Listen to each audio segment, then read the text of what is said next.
সাকিব আল হাসানের বিরুদ্ধে গ্রেপ্তারি পরোয়ানা জারি করেছেন আদালত। আইএফআইসি ব্যাংকের চেক ডিজনার মামলায় এই গ্রেফতারি পরোয়ানা জারি করা হয়েছে তার বিরুদ্ধে। এই মামলা শুধু সাকিবের একার বিরুদ্ধে মামলা হয়নি, সাকিব ছাড়াও এই মামলায় আরও দুজনের বিরুদ্ধে গ্রেপ্তারি পরোয়ানা জারি হয়েছে। সাকিব সহ এই 4 আসামির মামলাটি করা হয় 15 ডিসেম্বর।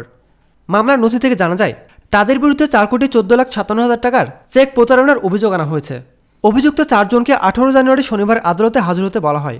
সাকিব সহ মামলার 4 আসামিকে এর মধ্যে আদালতে উপস্থিত হতে নির্দেশ দেওয়া হয়েছিল, যা অমান্য করলে গ্রেফতারি পরোয়ানা জারি হবে এমন সম্ভাবনা আগে থেকেই ব্যক্ত করে রেখেছিল আদালত। সে মোতাবেক আজ রোববার তাদের বিরুদ্ধে গ্রেফতারি পরোয়ানা জারি করা হয়েছে। প্রতিনিয়ত খেলাধুলার আপডেট জানতে খেলাযোগ টিভির সাথেই থাকুন। এতক্ষণ আমাদের সাথে থাকার জন্য আপনাকে জানাচ্ছি বিশেষ ধন্যবাদ।